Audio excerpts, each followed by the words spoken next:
Namo Buddhaya.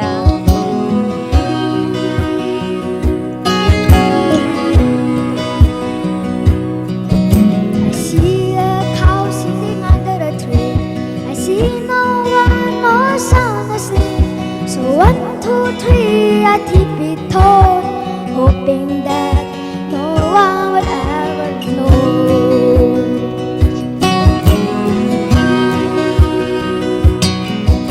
I stretched my arm to pull the cow along. It didn't want to move, so I sang the cow song. 1, 2, 3, I tucked it straight. Ladies and gentlemen, please Come on, welcome let's move on. Achan Brahmali. Tepuk tangan semuanya.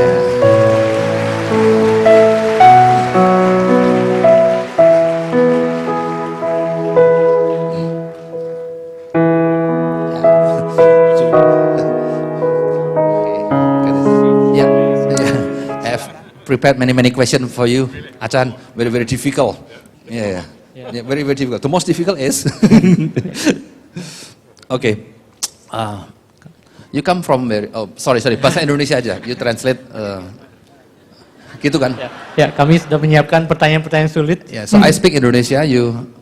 Saya bicara bahasa Indonesia, bahasa Inggris gitu ya. I speak English.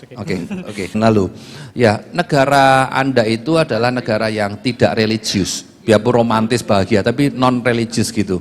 Ya, kok bisa Anda tuh tertarik dengan ajaran Buddha gitu? Ya. Okay. Very good. Ya, baik, bagus sekali ya. So, I think one of the I saw some statistics many years ago from the Scandinavian countries.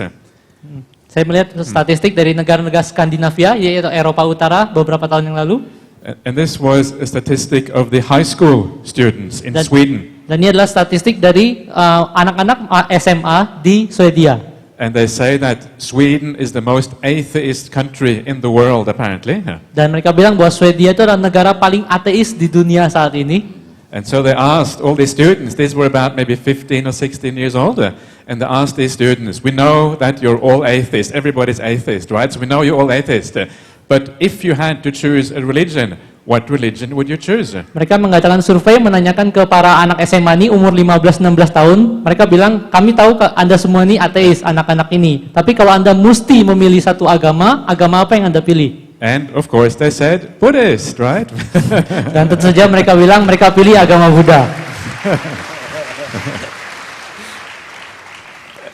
And I think there are many reasons for that. One of the reasons is that historically Christianity in Europe has kind of gone up, and now it has been going down. I think in some parts of Asia it's still going up, but in Europe it has been going down very strongly. And sometimes people feel something is missing in their life, right? You can't just live for money, you can't just live for the pleasures of the world. You need something for the heart as well. Terus alasan kenapa bisa terjadi seperti ini adalah memang secara sejarah Christianity di Eropa itu udah meningkat jauh, tapi sekarang ini mulai masuk ke tahap kemerosotan. Kalau di Asia ini memang masih naik ya grafiknya. Terus yang kedua juga alasannya adalah orang itu nggak bisa hidup dengan hanya mengejar uang aja atau mengejar cinta aja. Jadi mereka tuh membutuhkan sesuatu di dalam batin mereka. And when people look for something in a European country like Sweden or Norway or anywhere else for that matter, they want to look for something which is modern, something which is possible to, something which doesn't contradict too much of the modern scientific understandings of the world.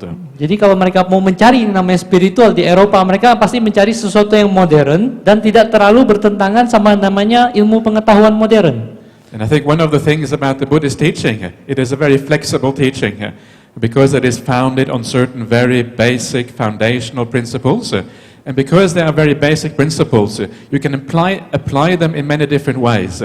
And that is why it tends to be compatible with the modern understanding of the world. Dan itu yang cocok sama namanya agama Buddha, kan agama Buddha ini agama yang sangat fleksibel dan memang landasan agama Buddha ini ada di beberapa prinsip yang sangat semesta alam mendasar. Jadi bisa digunakan dengan diterapkan dalam berbagai macam cara dan sangat compatible, cocok dengan ilmu pengetahuan.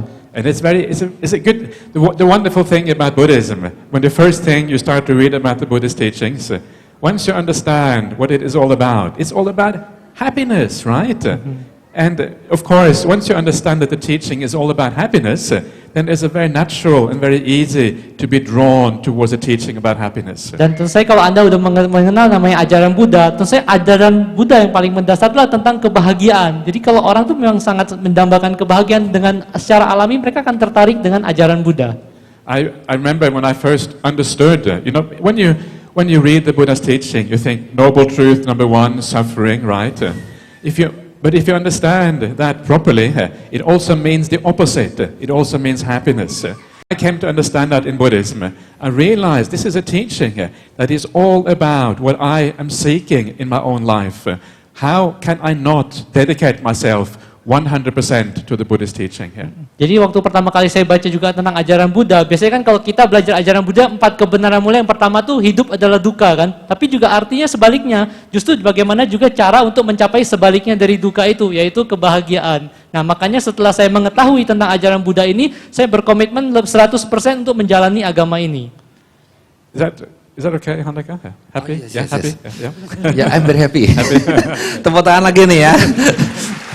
Saya pikir masih mau melanjutkan, nggak taunya, sudah itu apakah oke gitu ya? Ya. Jadi I'm very happy, Achan. By the way, are you happy to be in Medan? This is the second time you visit Medan. Apakah Anda bahagia ada di Medan? Ini kunjungan kedua Achan di Medan. Tutiampi, Achan Brahmali di Medan ya. Kalau nggak tepuk tangan nggak tatiampi. If you don't clap, there will be no third time. Yeah. Now, by the way, about happiness now. Because you ask me, are you happy? Ya sekarang tentang kebahagiaan. Apa yang paling bikin Achan Brahmali ini bahagia dalam hidup? What makes you most happy? Yeah. In life. Okay, so what makes you the most happy? Well, it is, I think the only thing that really matters on the Buddhist path, the only thing that actually matters is that you are going in the right direction. And when you say that you are increasing in happy qualities of the mind and you're declining in the bad ones and you see that you're heading in the right direction, going in the right way, that makes you feel that you are fulfilling your purpose in life and because you're fulfilling your purpose, you feel, yes, this is it, and it makes you very, very happy as a consequence. Yang membuat saya paling bahagia itu adalah yang penting dalam ajaran Buddha, yang paling penting itu adalah kalau kita tuh di jalan yang benar. Nah, jalan yang benar ini apa? Kalau kita kualitas baiknya itu meningkat, kualitas buruknya itu menurun. Pada saat itu kalau kita udah di jalan yang tepat itu rasanya kayak penuh gitu hati ini gitu. Jadi kita tuh merasa sangat terpenuhi, merasa sangat bahagia. Saat itu kita merasa, wah benar nih, kita di jalan yang benar. Nah, itu yang bikin saya paling bahagia. I think in the old days, the Viking, they were very fearful and very dangerous people, and they were killing and they were stealing and were doing all the bad things, right? And they thought that was happiness. Nah, zaman dulu katanya nenek moyang saya orang Viking itu orangnya sangat jahat sekali, senang membunuh, mencuri, ya segala macam gitu. Jadi padahal dulu mereka melakukan itu, mereka pikir itu kebahagiaan. But they were wrong, right? Tapi mereka salah bukan gitu. And this is one of the things, is that sometimes people get the wrong idea of happiness.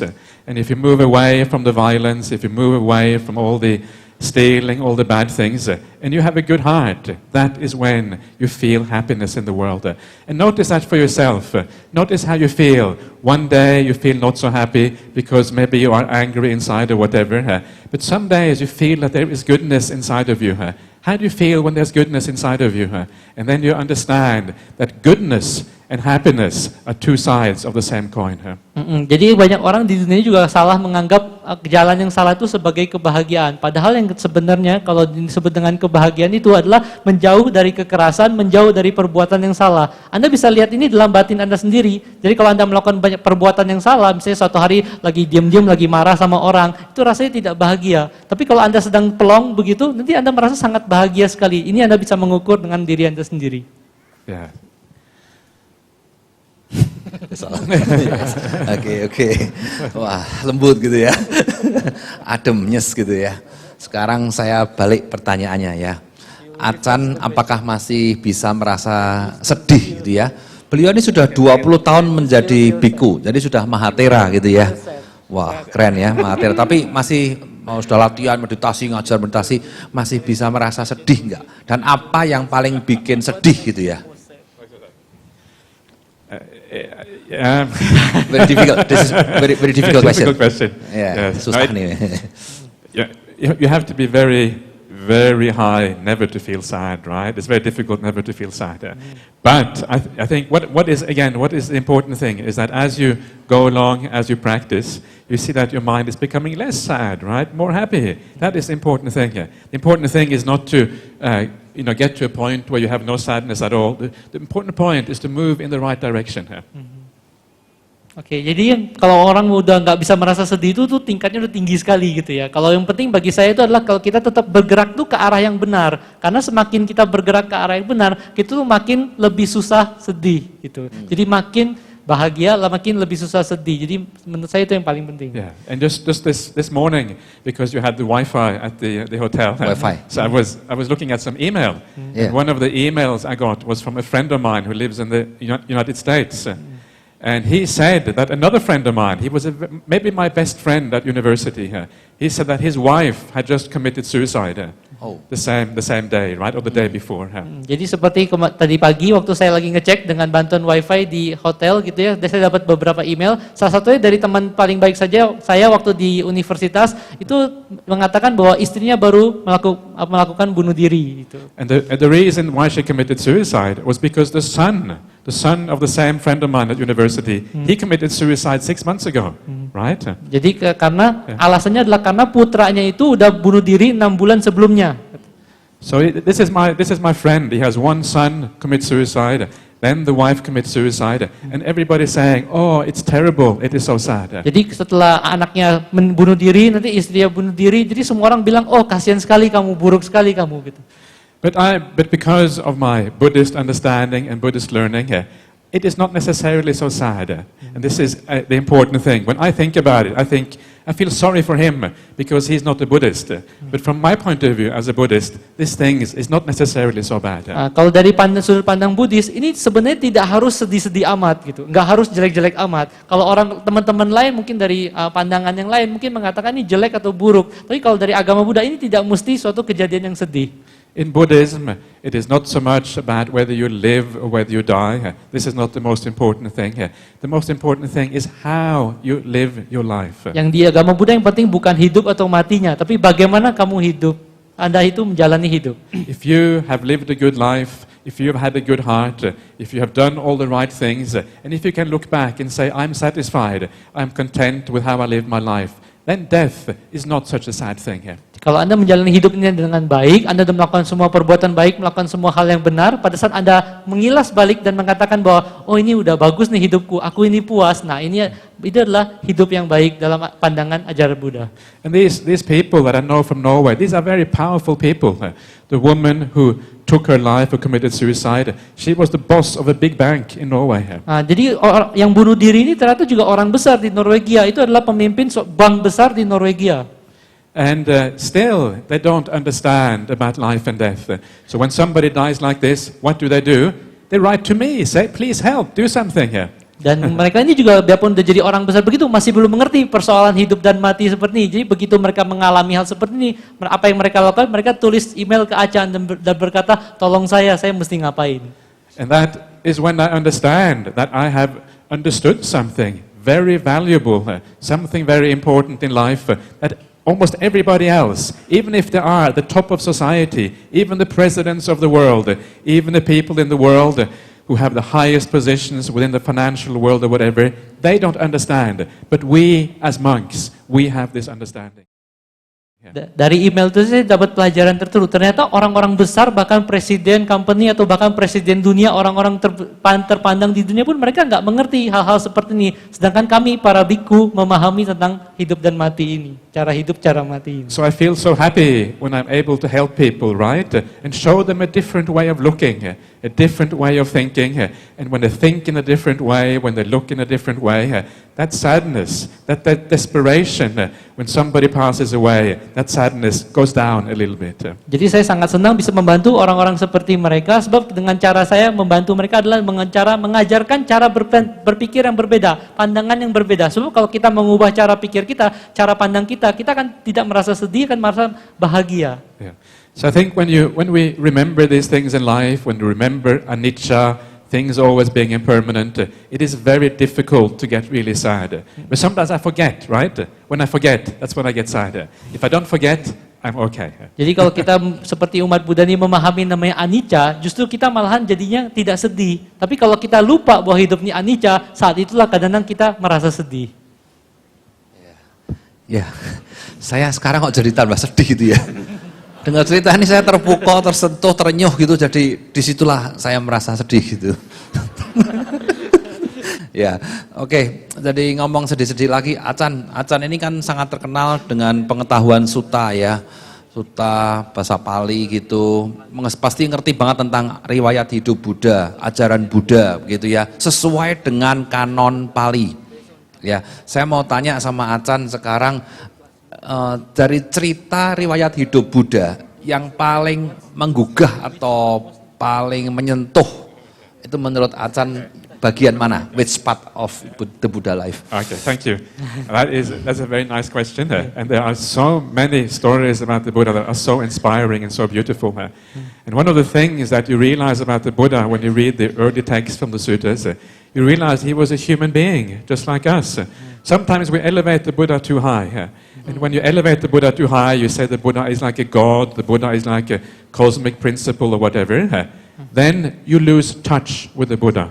Jadi terima kasih, pertanyaannya bagus sekali. Ada banyak sekali kisah-kisah hidup Buddha itu yang sangat menggugah dan sangat inspiring. Dan menurut saya, bagi saya, kalau kita lihat yang cerita-cerita hidup Buddha dalam Tipitaka ini, kita menyadari bahwa beliau itu adalah manusia sama seperti kita. Tapi kadang kita terlalu mengagung-agungkan, mengangkat-angkat Buddha ini seolah-olah beliau itu adalah Tuhan atau dewa besar atau sejenisnya. Manusia. Nah, manusia. Person. Ya, manusia. Tapi kalau kita mengagung-agungkan, mengangkat-angkat gitu, nanti kita jadinya tidak ada hubungan, kehilangan hubungan dengan Buddha.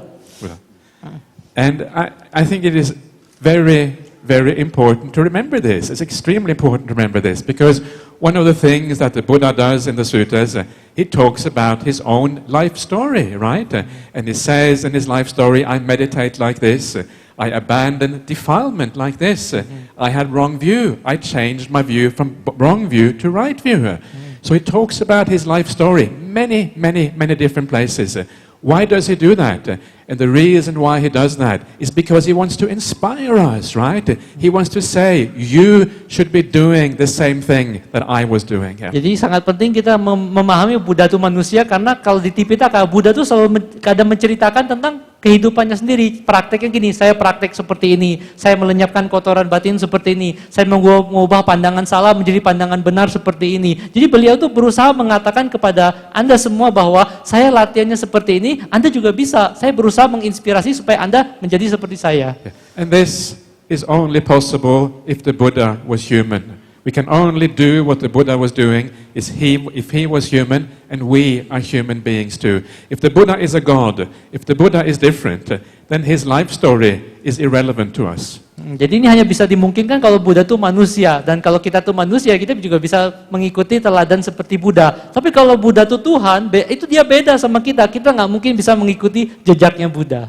So when you read the suttas, don't be afraid of reading the suttas, trying to understand what the Buddha said, and saying, I too want to do the same thing as the Buddha did. Jadi Anda jangan keder atau takut kalau baca Tipitaka, Anda harus bisa memahaminya seperti itu. Wah, Anda bisa memahami seperti, wah Buddha itu seperti ini. Oke, saya ingin juga mengikuti jejak Buddha.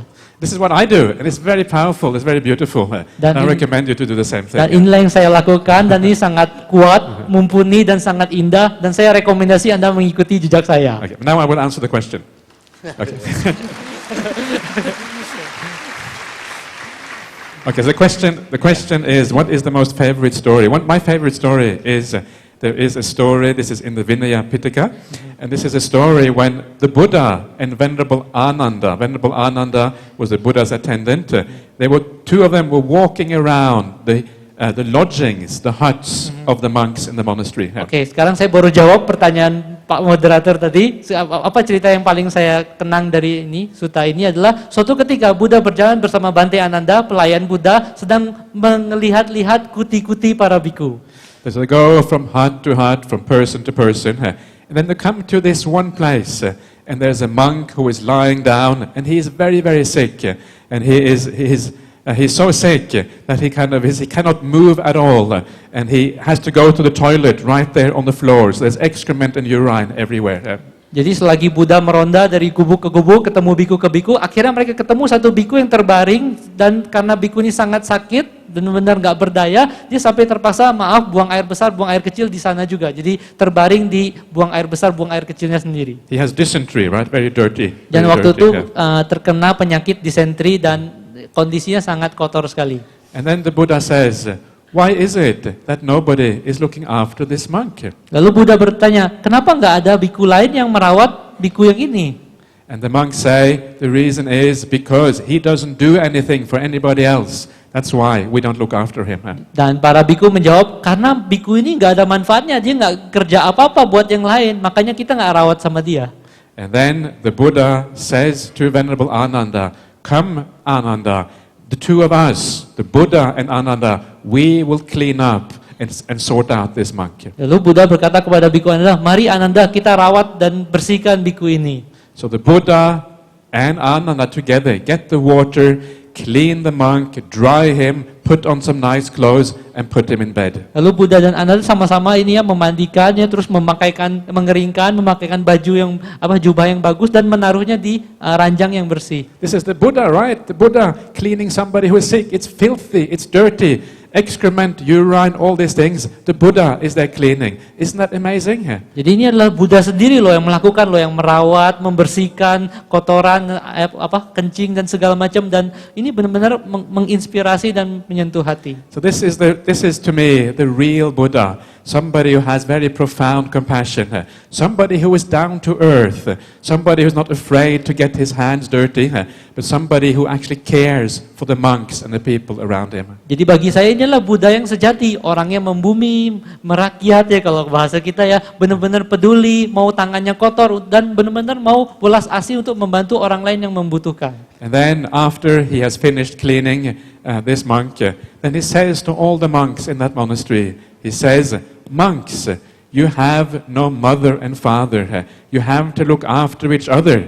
And then he says, anyone who would look after me should look after the sick. Lalu dia mengumpulkan semua biku dan mengatakan kepada para biku, kalian itu sudah nggak punya ayah dan ibu, nggak punya keluarga. Kalian cuma punya biku-biku lain yang bisa saling merawat. Jadi mulai sekarang kalau ada yang pengen merawat saya, kalau saya ini sakit, itu harus merawat biku yang lain juga.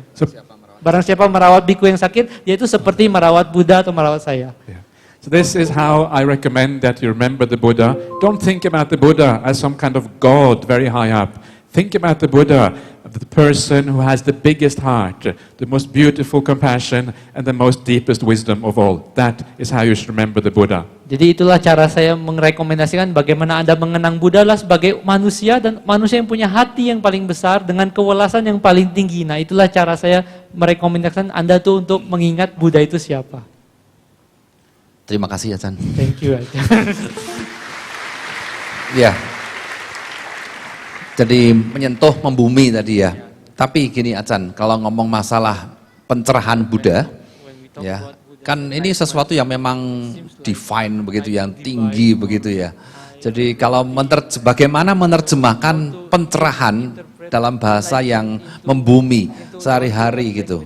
Jadi apa misalnya gini aja, tanyakan ini aja Van. Kriteria orang biasa yang tercerahkan itu apa?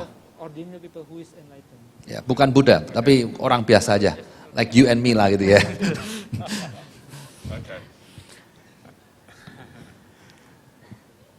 Difficult one. Ya, ini pertanyaan susah ya. Difficult one. Very easy to ask. No, the difficult questions are always the good questions. That's good. So basically, what enlightenment means, and actually, it's not that difficult actually. The main understanding of enlightenment is when you have no defilements in the mind, right? You have no anger, you have no desire. And so what that means that every time you practice the Dhamma, every time you reduce your anger a little bit, you reduce the desire a little bit, you are moving towards enlightenment, awakening here.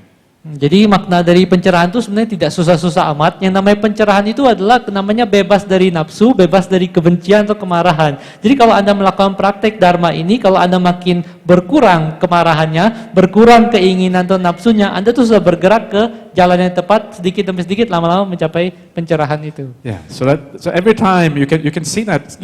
Look in your own mind. See when you feel very angry and when you feel very peaceful and calm. Which one is better? Jadi Anda bisa lihat sendiri dalam batin Anda, pada saat Anda sangat marah sekali dengan saat Anda merasa sangat damai, itu mana yang lebih bagus? So that is what the Buddha is, right? He's the one which has given up the anger, feeling more and more calm, more and more peaceful. That is all it is.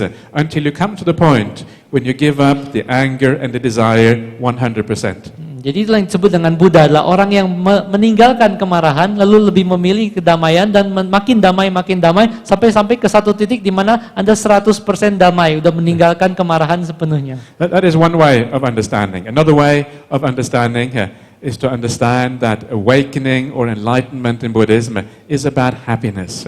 Jadi cara kedua untuk memahami pencerahan adalah bahwa pencerahan itu adalah tentang kebahagiaan.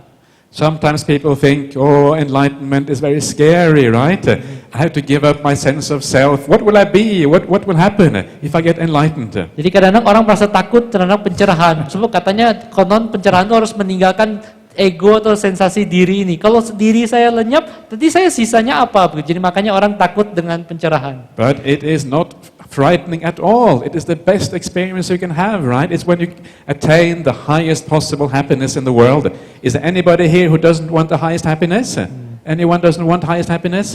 Jadi Acan bertanya di sini nih, kalau namanya pencerahan itu adalah mencapai itu sesuatu yang tidak menakutkan, tapi mencapai kebahagiaan yang paling tinggi yang bisa dicapai sama kita. Nah, Acan bertanya kepada Anda semua, apakah Anda ingin mencapai kebahagiaan tertinggi?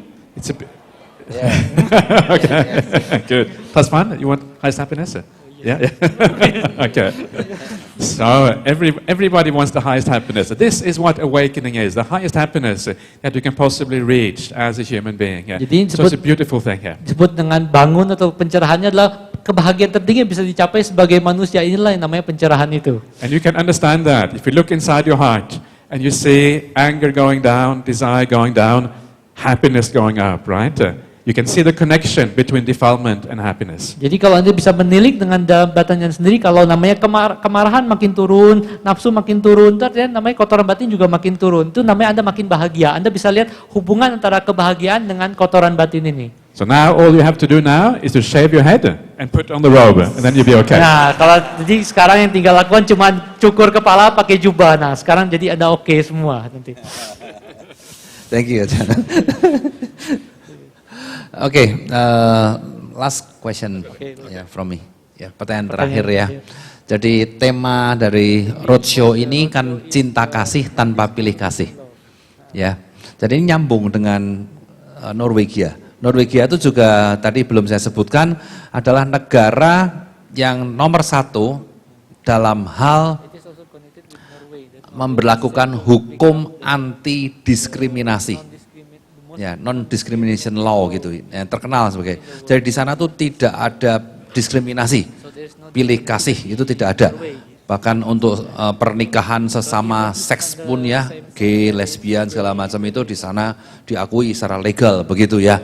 Jadi antar suku sara itu tidak ada, jadi isu di sana. Jadi ini menarik. Dalam hal cinta kasih pun ternyata ajaran Dhamma kan juga menganjurkan ya pencapaian tertinggi itu menjadi pribadi yang cinta kasih tanpa diskriminasi, tanpa pilih kasih. Tolong Acan jelaskan mengenai cinta kasih tanpa pilih kasih ini gimana gitu.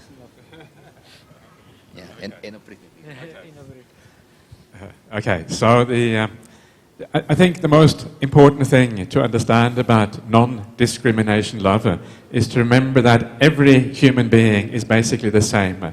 Every human being wants to be happy. Every human being wants to avoid suffering.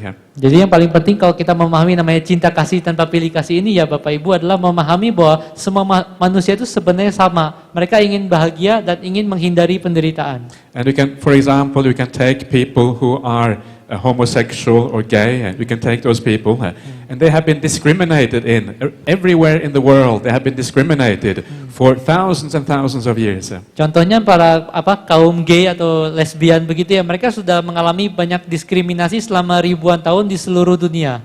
But then one day you realize that the people in your family, people you know, they too are gay, they too are lesbian. Sampai suatu hari mungkin Anda juga mengalami bahwa ada anggota keluarga Anda yang memang gay atau lesbian ini. They are ordinary people, just like us. They are people who want happiness. They are people who want to avoid suffering in their life. Dan Anda menyadari bahwa mereka adalah manusia yang sama, mereka ingin bahagia dan mereka ingin menghindari duka. And you see this around the world when people start to see who these people are, when they see that they are the local people in our local community. Before they had to hide, right? But then when you actually come out into the open, you see that these are the ordinary people in our lives who have these leanings. Sampai suatu hari nanti masyarakat dunia ini akan melihat bahwa mereka ini juga manusia biasa. Kalau dulu mereka sembunyi-sembunyi, sekarang mereka keluar. Nah, pada saat mereka keluar, orang itu akan mulai belajar melihat bahwa mereka itu juga sama manusianya seperti kita. It's like when you are a parent, right? You parent and then your son or your daughter say, I'm in love with somebody of the same gender. Sampai kalau misalnya Anda sebagai orang tua, lalu ada anak putra atau putri Anda mengaku kepada Anda, saya jatuh cinta kepada orang dari jenis kelamin yang sama. What are you going to say as the parent? Are you going to say, go away, don't want to see you anymore? Or are you going to say, this is my child, I love them so much, it is up to you to decide how you live your life? Apakah Anda sebagai orang tua akan mengatakan keluar dari rumah ini, atau Anda akan mengatakan bahwa saya ini sangat mencintai anak saya, jadi saya sangat mendukung apa yang kira-kira anak saya pilih untuk kebahagiaannya? This is just one example. Another example is when we see wars around the world. Sometimes you see a war in the Middle East, right? And it's so far away. You don't know the people. They are maybe strange people you have never met before. And because they are strange, you don't care so much if they die or whatever. Sama juga seperti kalau kita melihat perang di seluruh dunia nih, contohnya di Timur Tengah. Karena mereka jauh dari sana, itu orang asing. Kalau mereka lagi perang, kita juga gak peduli-peduli amat. But then you travel to this country, you travel to the country far away, you speak to the people, and you understand that they too are human beings just like you. Tapi kalau Anda bepergian ke negara itu, terus Anda bicara dengan orang di sana, Anda akan menyadari bahwa mereka tuh juga manusia yang sama. And then something happens inside of you. It's like your heart opens up, right? You have more compassion, you have more understanding also for these other people. Lalu Anda akan mengalami sesuatu seperti seolah hati Anda tuh terbuka, Anda akan mengalami lebih peduli, lebih belas asih terhadap orang-orang ini. Then you have all the criminals in the world, right? I'm sure you have many criminals here in Medan as well. Any criminals here today? Lalu juga misalnya kalau mengenai para kriminal, terutama di Medan banyak kriminal, katanya ada kriminal hadir di sini di malam ini. Yeah. Please hold your hand down if you're criminal, otherwise you get in trouble. Ya, kalau Anda penjahat, tolong tangannya jangan diangkat ke atas, kalau enggak Anda kena masalah. But remember that even the criminals around us, right? Even the criminal in our community, they too want to be happy. They too want to avoid suffering. Yeah. Bahkan para pelanggar hukum, para penjahat dalam masyarakat kita pun juga sama. Orangnya pengen bahagia, pengen menghindari duka. Why are people criminals? Maybe because of a bad upbringing, maybe parents weren't kind to them, maybe they were bullied at school, maybe the teachers weren't kind.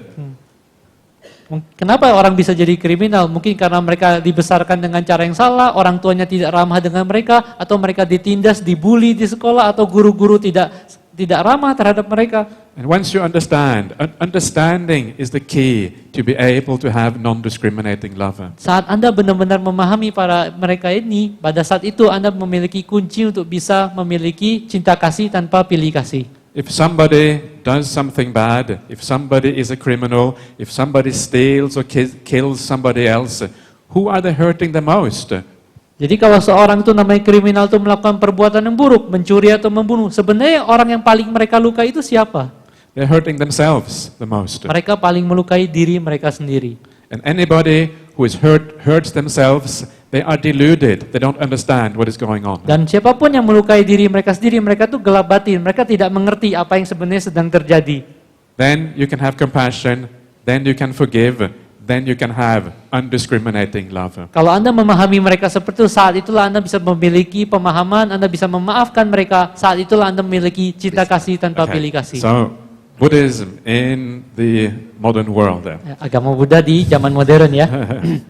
So I want to, come back to what you were talking about at the beginning. I come from Viking background, right? Viking, Ya, Viking jadi saya ingin background. kembali ke cerita tentang Viking tadi ya, orang Viking tadi. So what do you think? Do I look like Viking to you? Jadi menurut Anda saya kelihatan seperti orang Viking? Do I look very dangerous? Do I look like I'm going to kill you or steal something? Apa saya kelihatan sangat berbahaya, saya pengen bunuh Anda atau sejenisnya? So why is it that I'm here? By the way, I promise not to kill anybody, okay? Just Jadi kenapa sih saya hadir di sini dan saya janji saya tidak akan membunuh siapapun di sini? So why is it that my ancestors, the Vikings, over 1,000 years ago, they were very bad people. They were killing, plundering, and murdering. Why is it that they were like that? But now, today, me, same kind of person, right? Why is it that I'm so different? Kenapa nenek moyang saya orang Viking itu dulu jahat sekali, senang membunuh, senang segala macam gitu. Lalu sekarang sekarang saya masih bangsa yang sama dengan mereka. Kenapa bisa jadi seperti ini? Okay, this is my theory. Why? This is my theory. Inilah teori saya kenapa bisa jadi baik begitu. My theory is that it's because the Vikings converted to Buddhism. Karena menurut saya, teori saya, orang Viking itu beralih keyakinan jadi agama Buddha. Do you believe the Vikings converted to Buddhism? Anda percaya orang Viking bisa jadi agama Buddha? Okay, I will give you some evidence. Evidence, right? This is evidence of why the Vikings converted to Buddhism. Saya akan memberikan Anda beberapa bukti karena bagaimana orang Viking itu bisa beralih jadi agama Buddha. In Norway, they have these ancient graves. The graves are like mounds of earth, right? And when you dig into these graves, you find all the Viking artifacts, the Viking ship, the Viking, all the things the Vikings had from those days. Ya, kalau Anda lihat, kalau Anda menggali namanya kuburan lalu mengenai orang Viking itu biasanya kayak gundukan tanah seperti itu, Anda bisa menemukan misalnya seperti gambar-gambar atau perahu Viking atau segala macam artefak barang-barang zaman dulu mereka. And you know what they found in one of those graves? Anda tahu apa yang mereka temukan di salah satu dari kuburan itu? They found Buddha statue. Mereka menemukan patung Buddha, arca Buddha. That's very interesting, isn't it? And the reason why they actually found that is because the Vikings in those days, they were traders. They would trade around the world, and they would actually go very, very far to do their trade. Not only in Europe, but they would also go to the beginning of Asia, to Turkey and the Middle East, and they would trade there. Jadi alasan kenapa bisa ada arca Buddha di kuburan tadi, karena bangsa Viking ini bangsa pedagang. Mereka bisa berdagang dan berlayar jauh sekali, bahkan sampai ke Eropa, bahkan sampai ke Asia, bahkan Timur Tengah. And when they traded, they got a Buddha statue. Jadi saat mereka lagi berdagang, mereka dapat arca Buddha. And this is the amazing thing. So why is it? How is it that actually the Vikings ended up with this Buddha statue? Jadi bagaimana si orang Viking ini bisa dapat arca Buddha ini? And the reason is high tech. Jadi The Vikings were high tech. That's jawabannya why. karena pada zaman tuh orang Viking tuh yang paling high tech, paling teknologi paling maju di zamannya.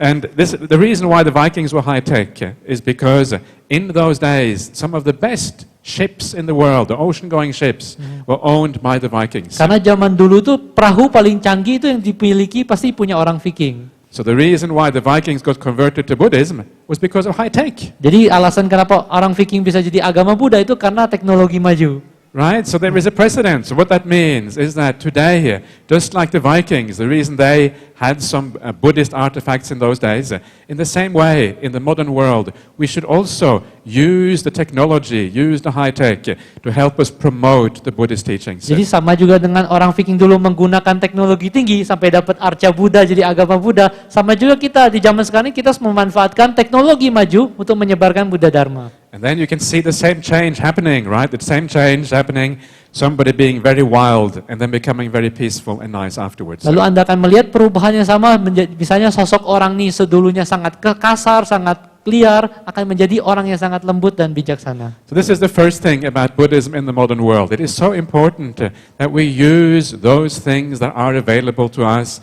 the high tech, to promote these beautiful teachings as far as we possibly can. Jadi yang paling penting pertama itu adalah kita harus sebagai umat Buddha menggunakan teknologi maju ini untuk menyebarkan ajaran yang sangat indah ini supaya bisa membantu banyak orang. So technology itself is not good or bad. It is how we use it that makes technology either good or bad. Sebab teknologi itu sendiri bukannya baik atau buruk, tapi bagaimana cara kita menggunakan teknologi itu yang membuat jadi baik atau buruknya.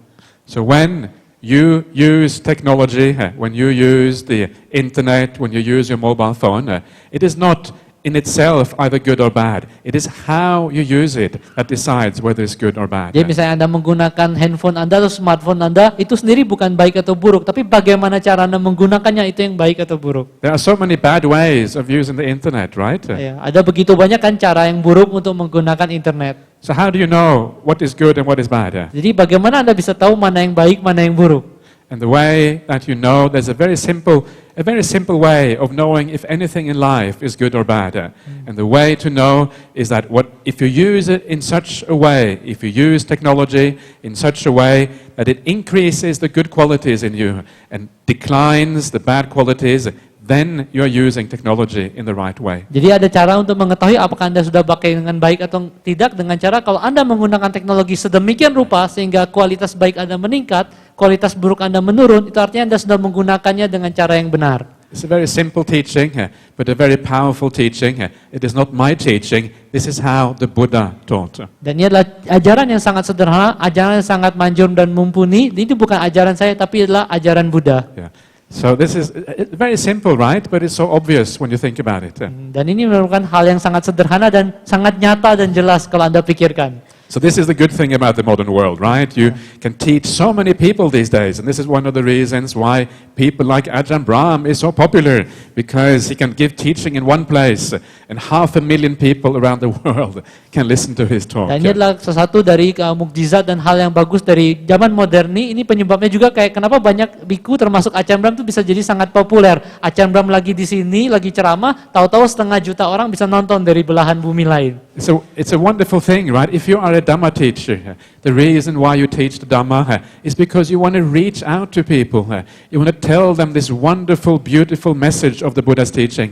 So what a powerful way that is to use the internet in such a way to reach more people in the world. Sebab pokok kalau dalam ajaran Dharma itulah kita pengen menjangkau ke orang. Kita pengen sharing namanya ajaran yang indah dan menakjubkan ini kepada semua orang. Jadi dengan menggunakan internet ya itu merupakan cara yang sangat kuat untuk menjangkau banyak orang. Okay, so that's the good thing about what is it? About the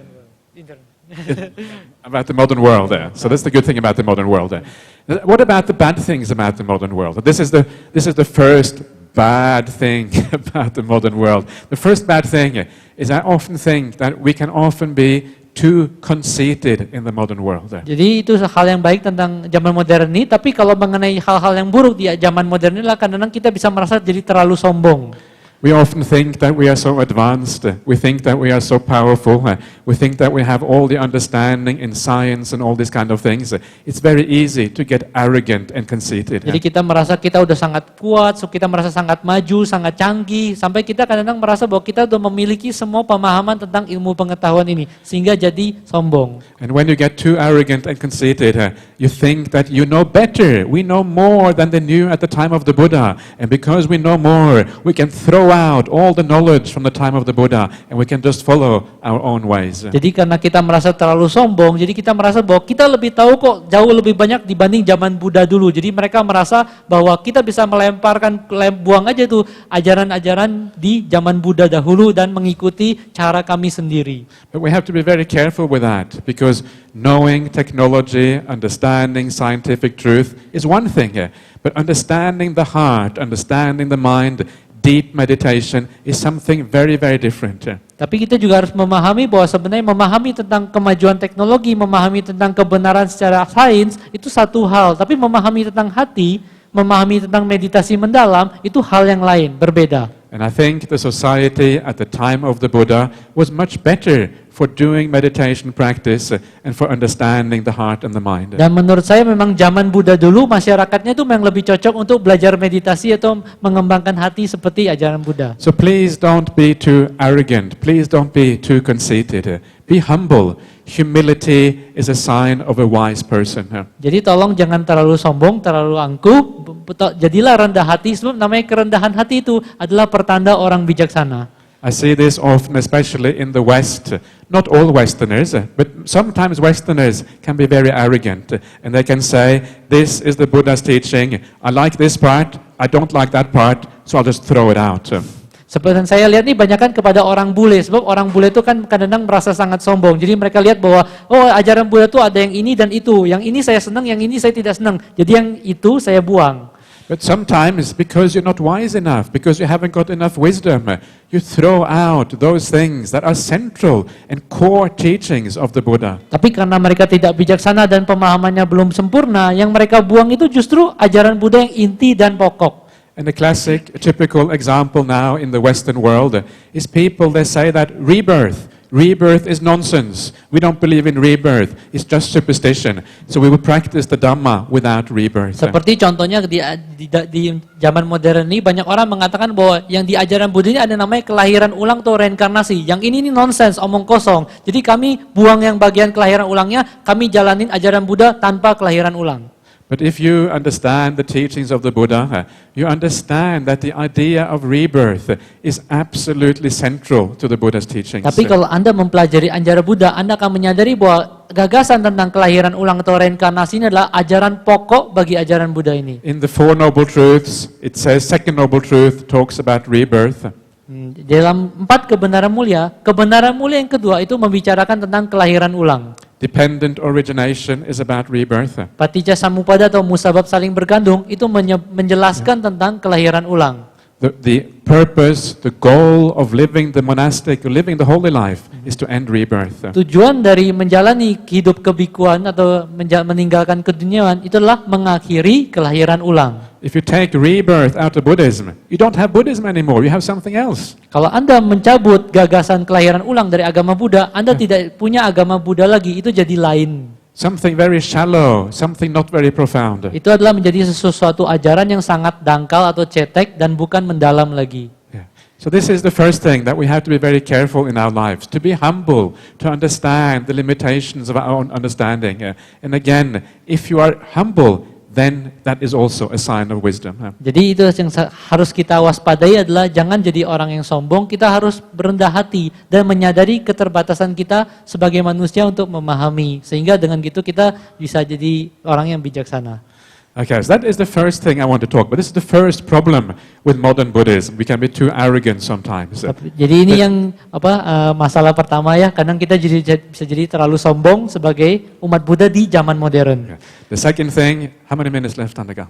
Nah, yang kedua, sisa waktu berapa lama? Okay, okay. So he has given me strict orders, only 30 minutes, otherwise I'll be in big trouble. So the second problem with modern Buddhism is that we are often too materialistic in the Buddhist world. Ya, masalah kedua di zaman modern ini adalah kalau kita sebagai umat Buddha kadang bisa terlalu matre atau materialistik. Yeah. I don't mean individual people, that's not what I'm talking about. Individual people, materialism, sometimes okay, sometimes not so good. Ya, saya nggak bicara tentang orang per orang di sini. Sebab kalau orang per orang, kadang-kadang kalau mereka jadi matre itu oke, kadang tidak matre juga oke. But what I mean, what is bad, I mean the Buddhist organization, the Buddhist things that we do in the world, they are too materialistic. Tapi yang saya maksud adalah organisasi Buddhis atau kegiatan Buddhis yang kita jalankan itu akan jadinya terlalu materialistik, itu masalahnya. And one example of how materialistic we have become is, for example, if you go out and you look at the Buddha statues, they are building around the world. Sometimes they build these absolutely enormous Buddha statues that cost millions and millions and millions of dollars. Seperti contohnya kalau Anda lihat ya, kalau mereka orang-orang mendirikan patung Buddha, kadang mereka mendirikan sangat besar sekali dan kadang-kadang memakan biaya berjuta-juta. Small Buddha statue, enough. Padahal patung Buddha kecil saja itu sudah cukup.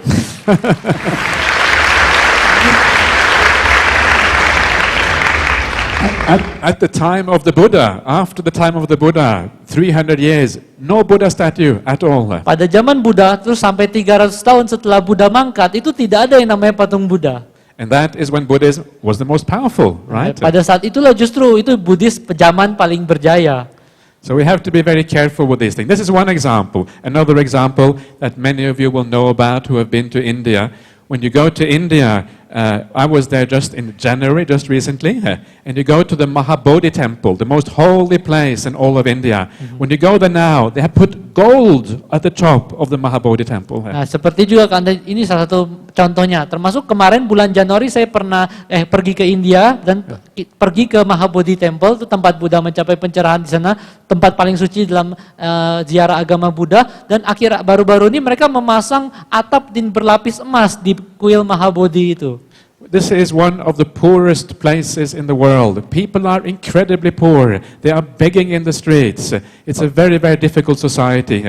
And then we, the Buddhists, we come and we place this millions of dollars worth of gold on the Mahabodhi temple. Padahal itu di provinsi paling miskin, masyarakat paling miskin, semuanya mengemis-ngemis. Tapi kita umat Buddha datang dan pasang atap dari emas dan berjuta-juta dolar. Is that a good way to use money? Apakah itu cara yang baik untuk menggunakan uang? So there is so much need in the world. There are so many people with difficulties, so much hardship in the world.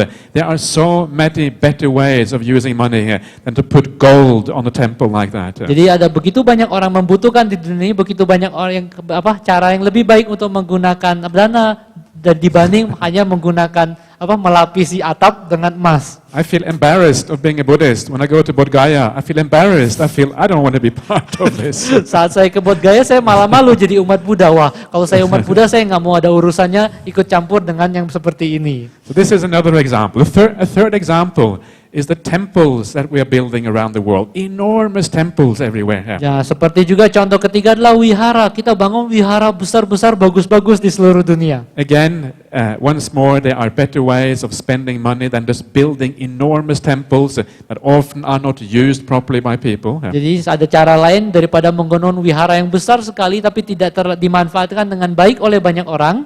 But also what is bad is that monks like me and monks around the world, once they become famous and well known, they also have big houses and big mansions built for them. Lalu yang buruk bagi para biku seperti kami itu juga adalah kalau begitu biku jadi terkenal, banyak orang membangunkan rumah atau kuti yang bagus-bagus dan mewah-mewah. And sometimes the monks who come from the forest tradition, who come from the austere tradition, because people want to make merit, they want to offer big houses to these monks, right? Jadi karena biku, misalnya ada biku dari silsilah hutan atau yang disiplinnya keras, justru orang-orang kan malah berlomba untuk memberikan fasilitas mewah untuk biku-biku seperti ini. And if that monk has a tiny defilement, and the layperson says, I want a bigger built house, the defilement grows, and the monk says, yes. Dan kalau biku itu masih punya kotoran batin kecil-kecil aja, dan umat mengatakan, kami mau bangun rumah besar buat Anda, maka kotoran batin itu akan mengembang, dan biku bilang, ya saya mau. And this is the problem. So I say to you it's wonderful to come here to Medan, and I love to travel around the world and see so many Buddhist people. I see so much kindness. I see so much goodness when I travel around the world and meet Buddhist people. But please always remember that it's also the duty of the lay people, the lay community, to be generous in the right way. Jadi saya senang berkeliling dunia, terutama saya senang ke Medan melihat banyak orang di sini punya kebaikan, punya keramahan, sangat dermawan sekali. Tapi tolong juga ingat bahwa tugas dari para perumah tangga kita ini juga termasuk memberi atau menyantun para sangga ini, biku sangga ini dengan cara yang benar. If you are generous in the wrong way, then you are hastening up the corruption of the sangha. Kalau Anda berdermawan tapi dengan cara yang salah, Anda akan mempercepat yang namanya pembusukan atau korupsi dari sangga ini. So the most merit you can make is if you are keeping Buddhism up, if you look for the future, right? Look for the future. How can we make sure that Buddhism is established for the long term? Not to corrupt it, but to make it pure and beautiful. That is the best way. Jadi Anda kalau memberi itu Anda harus berpikir jauh ke masa depan, bagaimana cara kita menjalan supaya ajaran Buddha atau sangga ini tetap bertahan jauh sampai masa depan, bukannya malah membuatnya jadi ternoda. And the best way to do that is to help the monks and the nuns and sometimes also the lay people to live in faraway places in the forest, in simple dwellings and simple lodgings.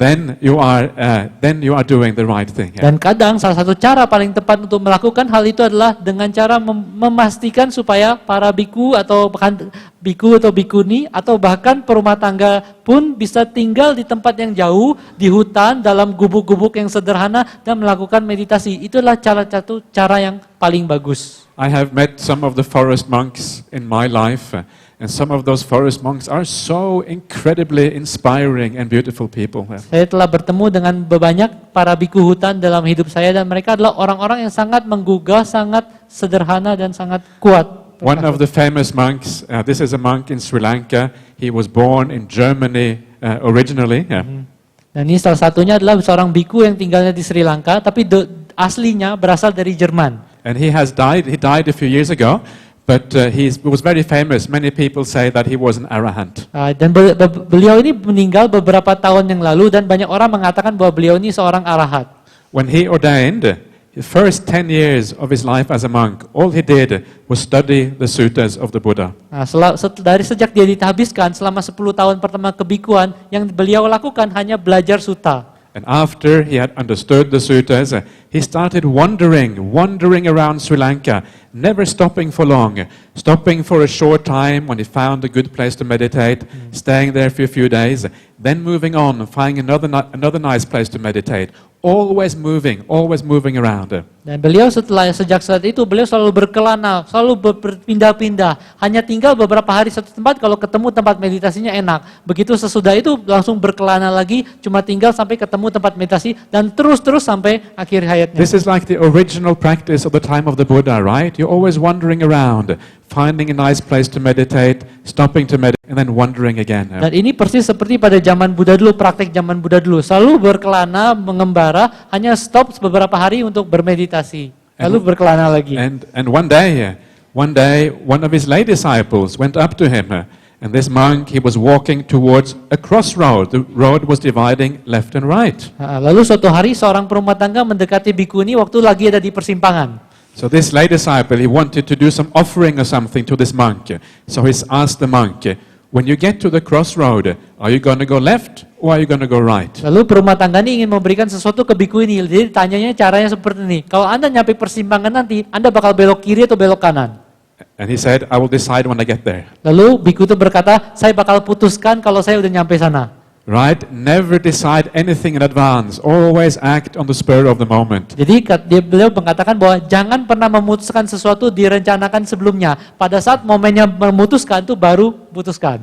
And how did this arahant, perhaps arahant monk, how did he live? He lived a very, very simple life. Dan beliau ini yang dikonon merupakan arahat ini merupakan menjalani hidup yang sangat-sangat sederhana. Yeah. There is another story. This is also a monk in Sri Lanka. He was also, I think he was also Westerner originally. Jadi juga ada seorang biku juga di Sri Lanka yang juga dulunya biku bule ya, asalnya dari biku bule. And when he building the kutis, when he built the monks' huts in the jungle, this is the jungle, right? Real jungle in Sri Lanka. When he built the kutis, he only have 3 walls. Dan pada saat dia mendirikan kutinya di tengah hutan rimba, dia cuma punya 3 dinding, 3 sisi dinding. Very scary, right? In the jungle, imagine all the animals and all you have is 3 walls. Dan sangat menakutkan rupanya, soalnya kan di hutan rimba ada banyak hewan liar. So he would say when he was sleeping in his kuti, when he wake up in the morning, there's a snake lying next to him. Jadi kadang-kadang kalau dia bangun tidur tuh ada ular lagi berbaring di sampingnya. Good morning, snake. How are you? Jadi dia berkata bahwa selamat pagi ular, apa kabar? Metta to the snake. Ya, dan dia memberikan metta, pancarkan cinta kasih kepada ular itu. So this is how he lived his life, right? Like this. And he said that one of the other stories of this same monk, he was saying one day he was sitting under a tree doing meditation practice. Dan begitulah caranya beliau hidup. Lalu ada cerita lain, suatu hari beliau sedang duduk di bawah pohon. And when he come out of his meditation, there's a snake around his body. Dan waktu beliau keluar dari meditasi, ada ular sedang melilit tubuhnya. This was a very dangerous snake, right? Dan ularnya sangat berbahaya sekali. One wrong move and you are finished, finito. Ya, salah gerak sedikit, tamat sudah ya. So what he does, he looks at the tree and he sees above him there is a branch.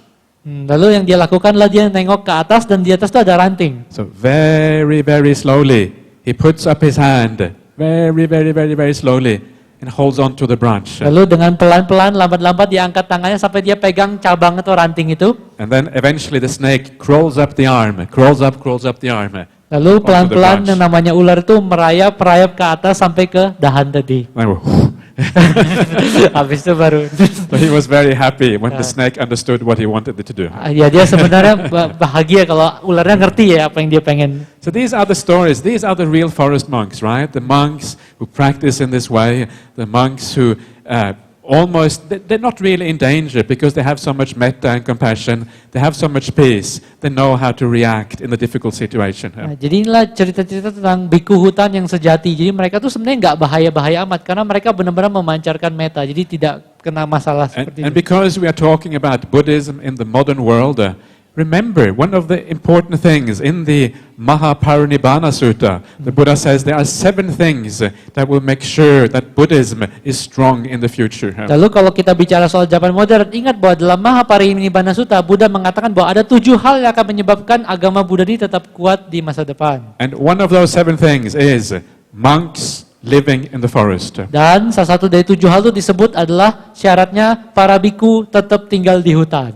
So this is essential, right? This is not just some ideal, it's essential for the well-being of Buddhism in Jadi the ini future. bukan cuma suatu hal yang suatu persyaratan, tapi ini suatu persyaratan yang pokok, yang penting untuk kesejahteraan agama Buddha pada masa yang akan datang. So this is how you should support, and you should support that in the right way, so it lasts for a long time into the future. Jadi inilah yang mesti Anda dukung, dan Anda dukung dengan cara yang benar supaya ajaran ini bisa bertahan untuk jangka waktu yang lama. So the important thing is not about Buddhism for the new world, the Buddhism for the present day. The important point is to remember that the key teachings of Buddhism, the core teachings, we must keep those teachings. If we keep those, we cannot go wrong. Jadi yang penting adalah bukan agama Buddha ini cocoknya bagaimana di zaman modern ini, tapi yang penting adalah apa sih pokok ajaran Buddha itu, inti ajaran Buddha itu. Begitu kita tetap pertahankan, kita laksanakan terus, agama ini jalannya tidak mungkin salah. And one of those core teachings is always to have a good heart. Dan salah satu ajaran intinya adalah memiliki hati yang baik.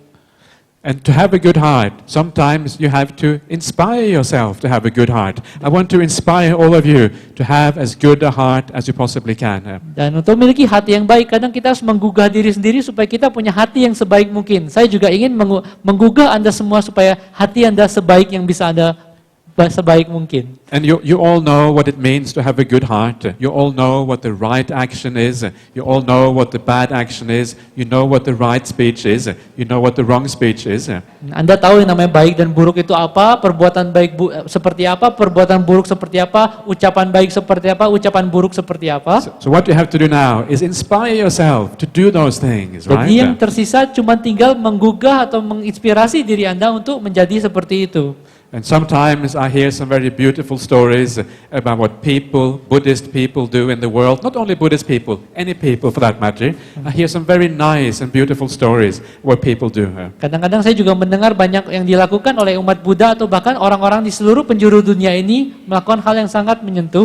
And a few weeks ago, one of the ladies that come to our monastery in Perth, she comes there quite regularly, she told a story about herself. Dan beberapa minggu lalu ada seorang nyonya yang sering datang ke wihara kami di Perth dan dia menceritakan tentang ceritanya. And what she said was that one day she had been out shopping at the shopping center. Suatu hari dia sedang keluar, sedang belanja di pusat belanja. And she had parked her car outside McDonald's. Dan dia parkir mobilnya di luar McDonald. Right? Then when she came out after finishing the shopping, there were all these children, Aboriginal children, Australian children. They were playing and running and fighting around her car. Some of the children were lying under the car. Jadi pada saat dia sudah selesai belanja, dia keluar ternyata ada banyak penduduk asli Australia tapi masih anak-anak sedang main-main di sekitar mobilnya, bahkan ada yang sampai berbaring di bawah kendaraannya. Yeah. So she couldn't go anywhere, right? The kids were lying under the car. She couldn't move. Jadi dia nggak bisa pindahin mobilnya karena ada anak-anak tuh sampai berbaring di bawah mobilnya. She was a busy woman, and the natural thing to do, what many people do, they get upset, right? Angry. You can't play around my car like this. I'm busy. I had to go.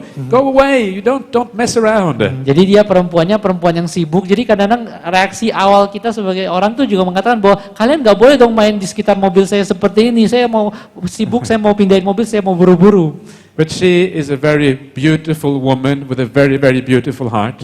And when she saw the children running around the car and they were fighting with each other, she realized this is an opportunity to do something kind. Tapi nyonya ini memiliki hati yang sangat baik. Jadi begitu dia melihat banyak anak-anak ini saling bertengkar satu sama lain, dia melihat ini kesempatan untuk melakukan suatu perbuatan baik. So she said to those fighting children, she said, "No need to fight.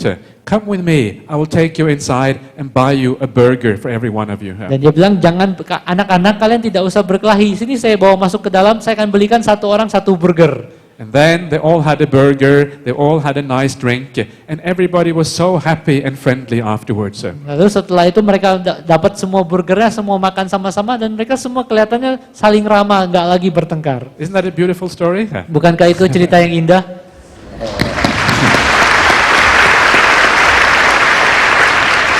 So this is how you can act. If your mind is quick, and you are able to have the goodness in your heart instead of the anger, this is how you can act. Jadi inilah cara Anda bertindak. Kalau batin Anda cepat, Anda bisa meninggalkan kemarahan itu, lalu Anda bisa bertindak dengan cara yang baik, dan itulah cara Anda bertindak.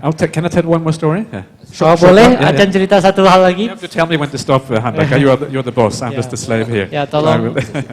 Okay, so just one very short one.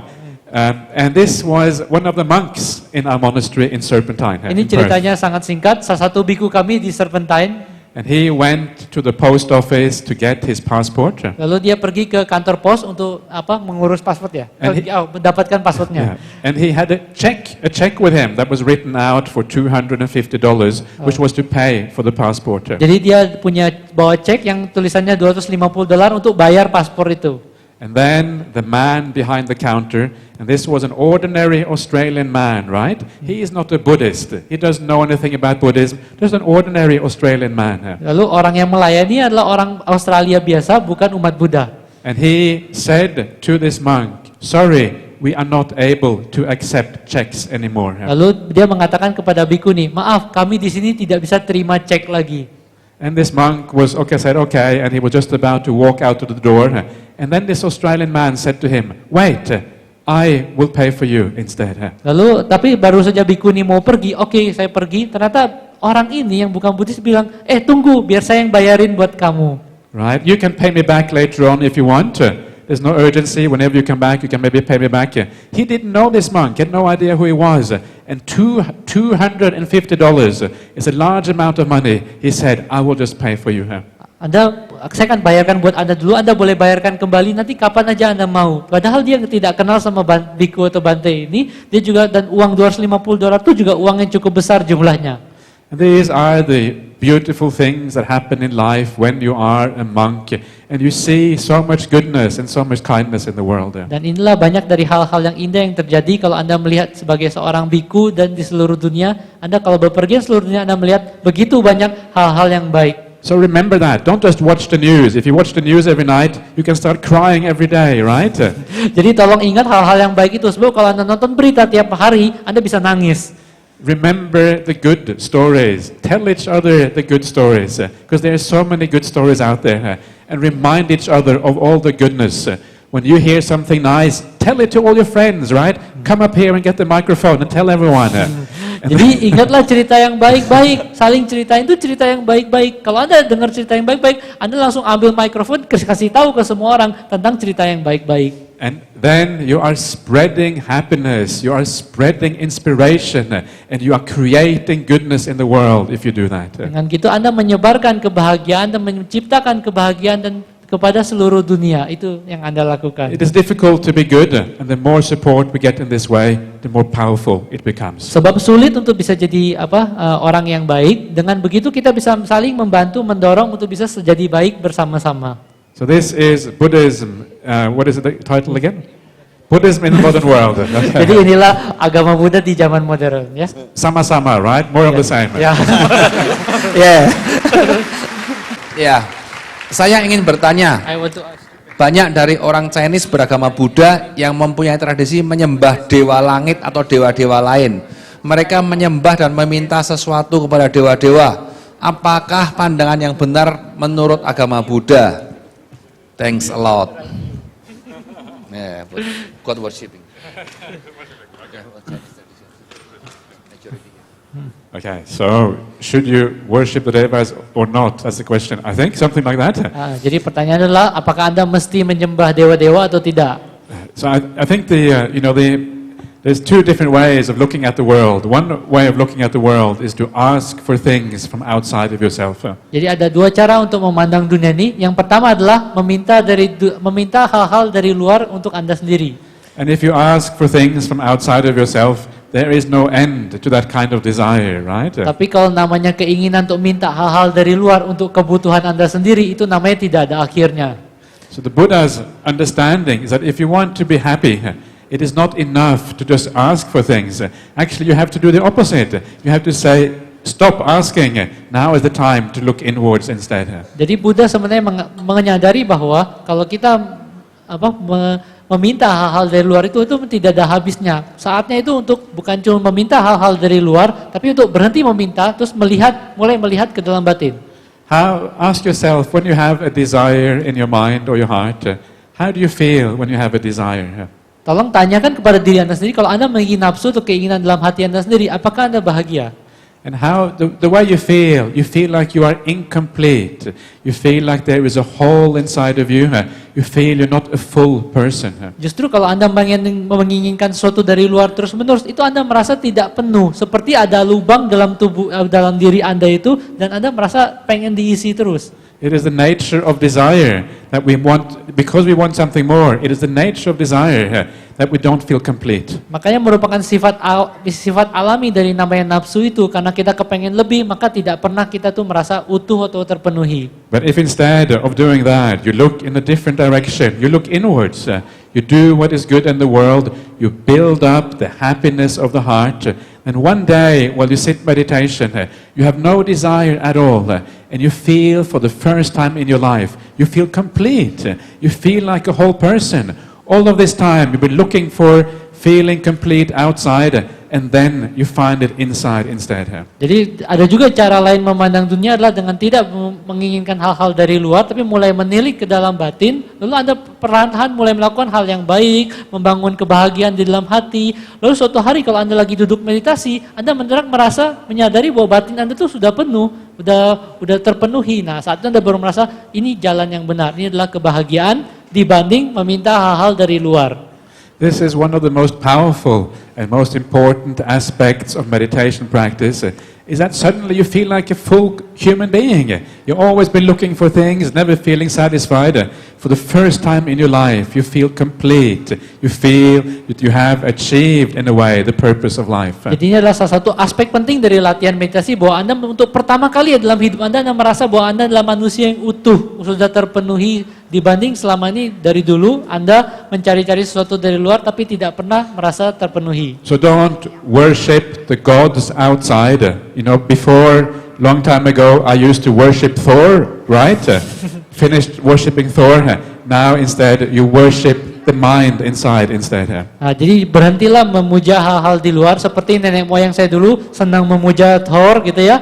Udah berhenti sekarang Anda harus memuja batin yang ada di dalam hati Anda itu.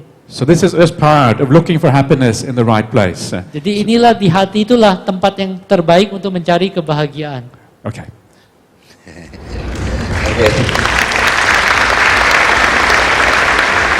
Wah, ini pertanyaannya banyak sekali ya. So many questions. Ini dia, ini bagus nih. Setiap orang pasti berdoa kan, Namo Buddhaya. Apa pengertian berdoa dalam ajaran Buddha? Apakah doa yang harus kita lakukan setiap hari? Seperti agama lain ada sholat, berdoa sebelum makan dan sebagainya. Bagaimana kita berdoa secara Buddhis gitu ya? Buddhist prayer in Buddhism. The Buddhism doesn't really have prayer in the ordinary sense of the word. Jadi agama Buddha ini tidak memiliki doa yang dalam pengertian umum seperti agama-agama lainnya. In Buddhism, if you chant something, if you do a chant like Namo Buddhaya or Itipiso Bhagava Arahang, etc. Jadi kalau dalam agama Buddha, kalau kita mendaras kayak Namo Buddhaya atau Itipiso Bhagava, please don't do it as a prayer. Tolong jangan dilakukan itu seperti seolah-olah mengucapkan doa. These are very profound teachings of the Buddha. Tapi kita melihatnya sebagai ajaran Buddha yang sangat mendalam sekali. And they have a very beautiful meaning. Dan ini memiliki makna yang sangat indah. And if you understand the meaning in the right way, it gives rise to joy inside of you. Dan kalau Anda bisa memahami maknanya dengan cara yang benar, itu akan membangkitkan sukacita dalam hati Anda. So when you do the Buddhist chanting, ask yourself, how does it feel? Jadi kalau Anda mendaraskan ini namanya Parita Buddha nih, Anda harus tanya ke diri Anda sendiri, rasanya seperti apa sih? If it makes you feel peaceful and happy and joyful inside, then it is the right thing to do. Kalau itu membuat Anda damai, Anda bahagia, Anda tenang, itu artinya Anda melakukannya dengan cara yang benar. If you feel angry when you say iti piso, please don't do it. Kalau Anda merasa marah pada saat melafalkan iti piso, jangan dilafalkan.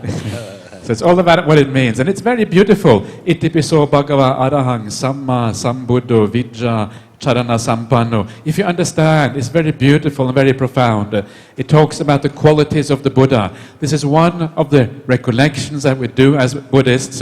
And when the joy arises inside, that is the foundation for meditation practice. Dan ini seperti Anda melafalkan iti piso bhagawa itu sebenarnya maknanya sangat mendalam dan indah sekali sehingga bisa membangkitkan sukacita dan merupakan sukacita adalah landasan yang paling penting dalam melakukan praktek meditasi. Sukacita.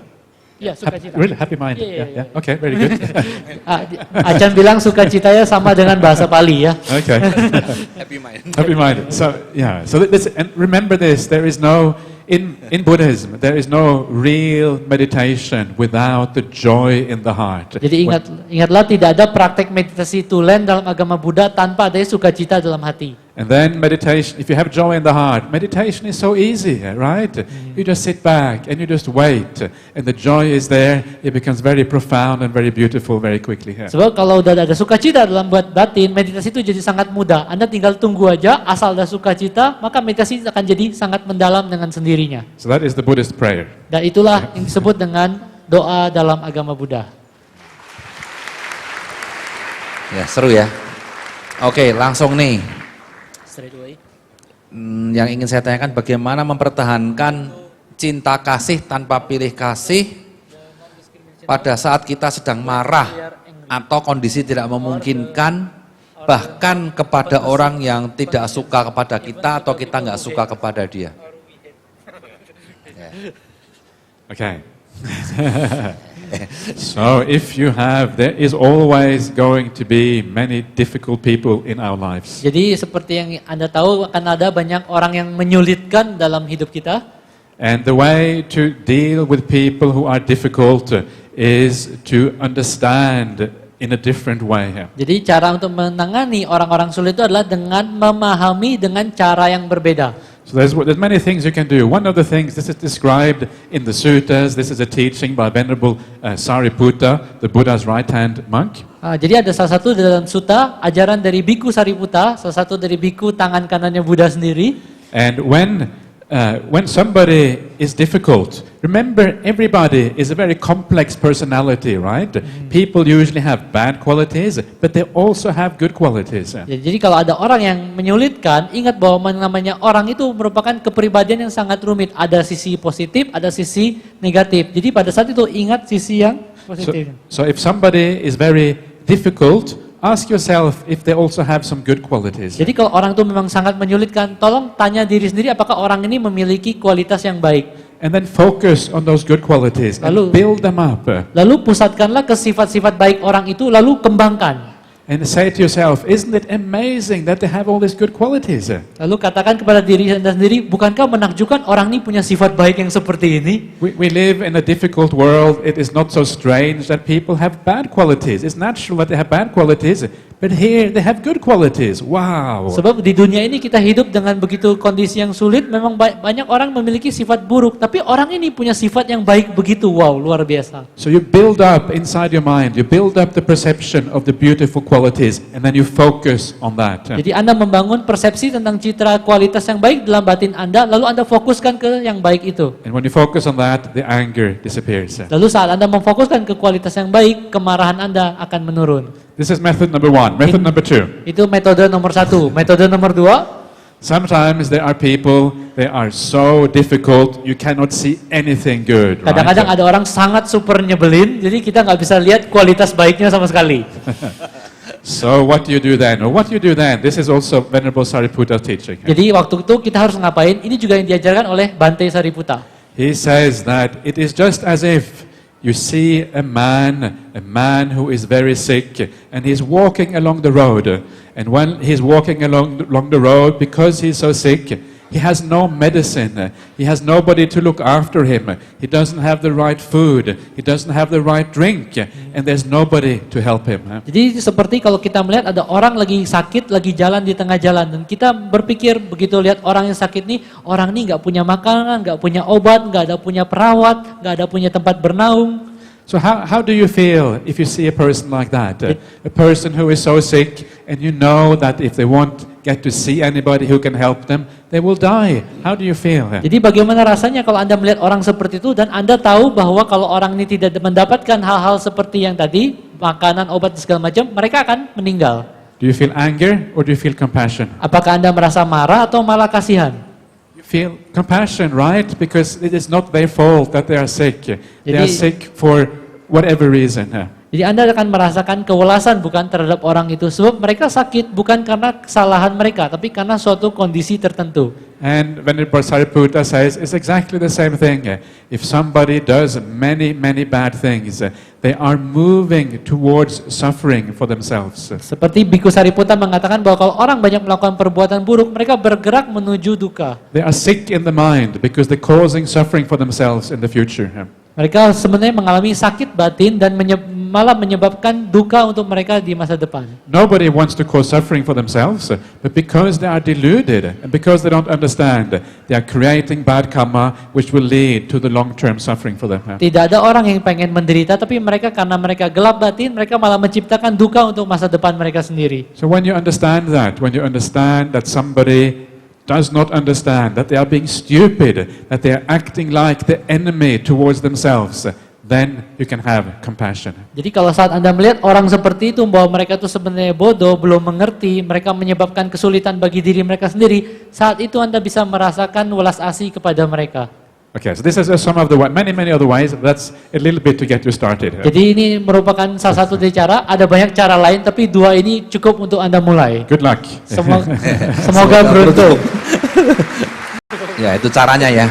Saya punya satu cara, Bapak Ibu, Tasman boleh terjemahkan. Ini dulu kalau saya kan pernah waktu masih muda tuh benci banget sama orang gitu. Terus caranya bagaimana, saya baca sebuah artikel Buddhis dari Malaysia, waktu itu penulisnya seorang biku juga. Katanya kepada orang yang kamu nggak suka gitu ya, sengaja kirim kado. Ya, kirim kado, kirim hadiah. Tapi saya nggak rela, biarpun nggak rela, paksa aja. Kirim present begitu. Ya, saya kirim hadiah dia, sesuatu hadiah yang baik gitu ya. Malah jadi kejutan, dia malah jadi terima kasih sama saya, dia datangin saya, kita malah jadi baikan begitu. Sampai sekarang kita jadi teman baik. Nah itu satu cara yang agak ekstrim, radikal ya, tapi it works, berjalan dengan bagus ya. Kalau Anda nggak suka sama orang, kirim kado. Ya, berani Bapak Ibu? Saya benci Anda semua Bapak Ibu. Tolong kirim kado buat saya. Oke. Ini kirim apa lagi ya? Sekarang mengenai pajak. Nah, pajak. Banyak masyarakat wajib pajak tidak mau jujur bayar pajak. Karena tidak percaya penuh pada pemerintah dan juga tidak rela bayar pajak. Mohon pandangan Achan dari secara Buddhis. Ya, apakah tindakan tidak jujur bayar pajak itu karma buruk atau bisa dimaklumi? Apakah bayar pajak itu sama dengan berdana? Kamsya.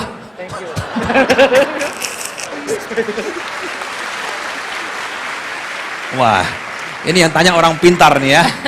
Sistematis. Okay. Difficult. You are a businessman in the past. You must know. Yeah. Yeah, okay. Yeah. I think the solution to this kind of problem is to make sure that we get good government, right? Ya, jadi solusi untuk masalah ini adalah yang penting pemerintahnya bagus, bukan? So if you have the opportunity to vote for somebody else, somebody who is honest, use that first of all. Jadi kalau kita punya kesempatan untuk memberi suara kepada orang yang bersih, jujur, tolong kasih suara ke orang yang bersih dan jujur. I understand what you mean. It's very dispiriting and very negative if you feel that your taxpayers' money is being wasted. It's not very nice, right? Yeah. So you have to, but the answer is not to cheat on the taxes, but to get the right people in government. And if nobody else wants to do it, maybe you can do it. Oke, jadi masalahnya yang saya paham dengan perasaan Anda, rasanya kayak nggak rela sekali, patah semangat sekali kalau uang pajak kita dipakai untuk hal-hal yang tidak benar. Tapi masalahnya itu bukan menjadikan kita tuh boleh mencurangi pajak. Solusinya adalah mengganti dengan orang yang baik. Atau kalau nggak ada orang yang baik, Anda sendiri boleh maju.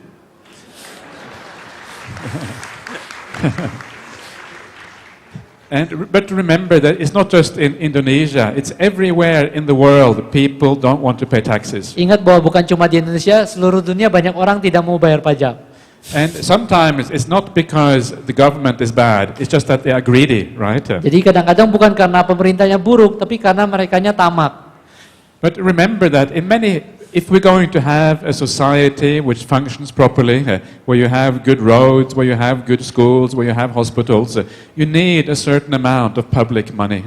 Jadi ingat bahwa kalau yang namanya kita pengen jalan tuh bagus, pelayanan kesehatan bagus, sekolah bagus, tetap perlu namanya uang masyarakat, uang untuk pemerintahan. If we don't have the public money, society doesn't work anymore here. Kalau tidak ada namanya uang untuk kepentingan umum itu, namanya masyarakat ini pasti jadi kacau. So think instead this way. Think that even though a little bit of your taxes get wasted on corruption or whatever, it's only a small amount.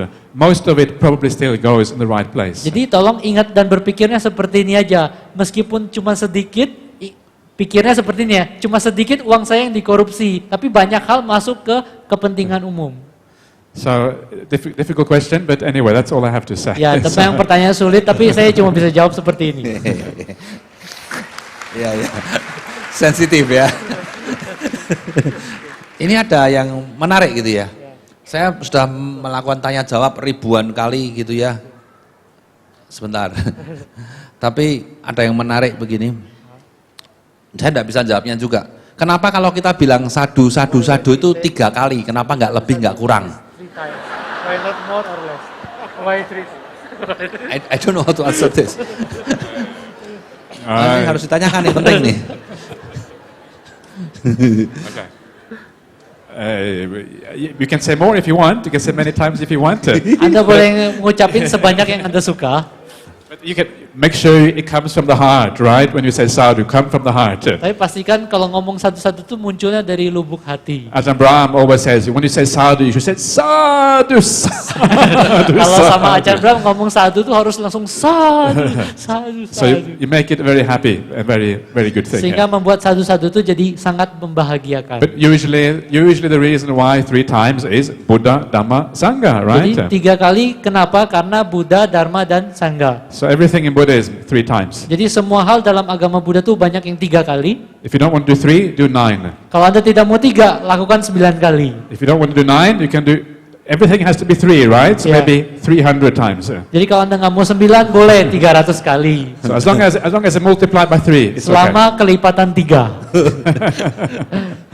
okay. Ya, kalau yang saya tahu sih, nggak tahu ini bener apa enggak ya, kalau itu tradisi India. Di India tuh orang selalu mengulang 3 kali. Buddha pun kalau khotbah tuh 3 paragraf diulang-ulang. Patamayampi, Dutiyampi, Tatiyampi, begitu ya. Ya itu tradisi gitu ya. Kalau orang secara hipnosis katanya 3 kali juga prosesnya supaya orang bisa terhipnos begitu. Mungkin tuh jadi maksudnya untuk menyihir gitu ya, biar mantap masuk gitu. Nah ini nih, penting. Ini ada tradisi memberikan pemberkahan dengan percik-percik air begitu. Ya, apakah percik-percik air itu ada manfaatnya apa enggak? Karena ada pro dan kontra. Ada biku yang mengatakan ada manfaat, ada biku lain mengatakan enggak juga enggak apa-apa. Ya, tapi biasanya acara dhamma begini ada kepret-kepret percik-percik begitu. Nah, menurut Achan sendiri bagaimana itu? Tradisi ya. This can be very embarrassing for me because I know Ajahn Brahm, he likes to do what blessing. Ini agak bikin saya malu, sebab saya tahu Ajahn juga sering melakukan hal seperti ini, Ajahn Brahm. But I think it is. I think the water blessing is not so important. It's really, as with anything in Buddhism, it's how you use it that is important. Seperti semua hal dalam agama Buddha, bagaimana Anda menggunakannya itu yang lebih penting. Ajahn Brahm likes to do it because he likes to have fun. You know what Ajahn Brahm is like, always wants to have fun. You know? Ajahn Brahm senang melakukannya karena Ajahn Brahm senang main-main. Jadi banyak kesenangan ngepretin orang gitu. So if he has a chance to throw water, he will take the opportunity every Jadi time. kalau ada kesempatan buat ngepretin orang, dia pasti mau gitu. Dia punya foto dia. And I think that's the main reason. Ajahn Brahm just wants to have fun. That's number one reason, right? Jadi saya Number one pikir reason. alasannya Ajahn Brahm itu nomor satu pengen senang-senang. Now, whether there is any power in the holy water, it's very hard to say. Maybe a little bit of power, maybe not so much. But that's not the main thing. The main thing is just to remember that the holy water has a symbolism. Yang penting adalah mungkin yang namanya percikan air suci itu ada pengaruhnya, mungkin juga enggak, itu bukan hal yang paling penting. Tapi bahwa apa arti simbolisme dari air suci itu? If the holy water has a little bit of power, it is nothing compared to the power of a good heart, of being kind, of keeping the precepts, of being compassionate, and doing all the right things. Kalau memang air suci itu ada kekuatan, itu tidak ada apa-apanya dibanding hati yang baik, melakukan hal yang benar, melaksanakan sila, lalu memilih. Thank you. Okay, so when you feel the water, right, getting wet, getting more wet, you remember that what this means. It means, first of all, water is like a binding agent. It binds things together. You put water in the cement, you put water when you bake a cake to bind things together. Jadi saat Anda terkepret, Anda makin lama makin basah, Anda ingat bahwa yang namanya air tuh benda untuk bisa menyatukan. Seperti kalau Anda taruh semen harus campur sama air. Kalau Anda taruh terigu sama air jadi adonan. So it symbolizes harmony, right? The binding of the community together. Ini menyimbolkan keselarasan, keharmonisan, yaitu menyatukan komunitas bersama-sama. And I recommend, if you want to have a powerful and strong Buddhist community here in Medan, have loving kindness for each other. When you have metta, loving kindness for each other, you get a very powerful and strong community. Jadi yang saya rekomendasikan, kalau Anda ingin memiliki komunitas yang luar biasa di Medan, milikilah cinta kasih, saling memberikan metta satu sama lain, itu akan jadi komunitas yang sangat kuat. Then the other symbol of the holy water is that water keeps you cool, right? If there's a hot day, you have a shower, it cools you down. And the symbol is, it's like you have a cool heart. Lalu simbol lain dari air adalah air itu menyejukkan, membuat dingin. Jadi kalau Anda punya hati yang panasan, jadi hatinya jadi dingin. So you don't get so angry so easily, right? Jadi sehingga Anda jadi tidak begitu mudah marah. Another symbol of water is that water is a symbol of purity. Because if you want to wash something, wash your body, wash your clothes, you always use water to purify things. Lalu simbol lain dari air adalah murni. Jadi kalau Anda pengen cuci baju, mencuci apapun atau minum sesuatu, harus menggunakan air yang bersih. So that is the other thing. Purity is for water. Then there is the idea that water is a symbol for growth. Because you use water to grow the plants, right? If the plants don't get any water, they stop growing. In the same way, you want to grow in the good qualities, grow in the Dhamma, and then that's the other symbol for water. Lalu selain kemurnian, air itu juga dipakai untuk menumbuhkan. Seperti kalau kita mau menumbuhkan tanaman, demikian juga air ini jadi simbol untuk menumbuhkan kebaikan kita, kemurnian kita. So when you feel the water, right, think, growth, growth, coolness, and these kind of things. Then you're heading in the right direction. Anda bisa bertumbuh dalam dharma, bertumbuh dalam kebaikan. Jadi kalau Anda kena percikan air itu, Anda pikirkan semua itu, kesejukan, keharmonisan, dan pertumbuhan. Oke, tepuk tangan dulu. Terakhir, pertanyaan terakhir nih. Ini pertanyaan ada mungkin ada sekitar 100 Bapak Ibu ya, tapi saya pilih karena keterbatasan waktu dan ini ada yang unik-unik aja yang mewakili. Ini agak sensitif tapi saya tanyakan aja karena mungkin kalau di tempat lain agak susah ini ya. Sekarang aja mumpung dari pandangan beliau sendiri yang sudah mengalaminya juga. Bagaimana menghadapi ajakan pindah agama dari tetangga sebelah yang penuh kegelapan duniawi dengan cara cinta kasih, dengan cara ngadepinnya cinta kasih, tapi gimana?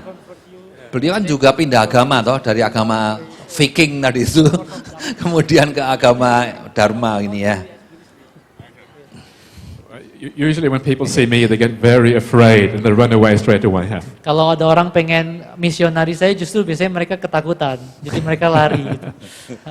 Because sometimes we had some missionaries coming to the monastery, but usually they cannot really. We can argue better, so because we can argue better, usually they get converted instead. Jadi kadang-kadang ada orang datang mau misionari ke tempat kami, tapi karena kami lebih jago debat, mereka biasanya yang pindah.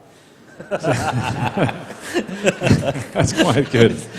So you don't really. If somebody wants to convert you, it doesn't matter. You have to have faith, you have to have confidence in the teachings, right? Jadi kalau ada orang mau memisionari kita, mengalihkan yakinkan kita, itu nggak masalah. Yang penting kita punya sada atau keyakinan terhadap ajaran kita. And if somebody's argument is so powerful that you are convinced, then maybe it means that you have to change your religion.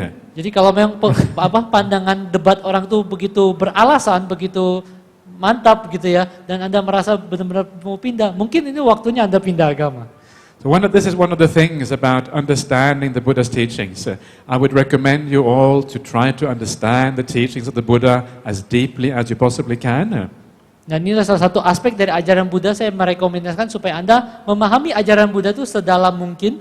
And then if you do that, you find out whether you really are a Buddhist or not. Dengan begitu Anda bisa memahami mendalam gitu, Anda baru tahu Anda itu Buddhis betulan atau bukan. And perhaps you find out you're not really a Buddhist, right? Jadi kadang-kadang Anda bisa merasakan bahwa jangan-jangan saya ini bukan Buddhis. And that's okay. Dan itu tidak apa-apa. Yeah, if you don't feel that you are attracted to the Buddhist teachings, you don't really believe in Buddhism, you don't have to be a Buddhist. Kalau Anda memang tidak merasa jadi Buddhis, Anda merasa tidak tertarik dengan ajaran Buddha, Anda tidak mesti wajib jadi umat Buddha. This is the nice thing about being a Buddhist. You don't take things so seriously. Yeah. Inilah enaknya jadi umat Buddha tuh, nggak terlalu serius-serius amat.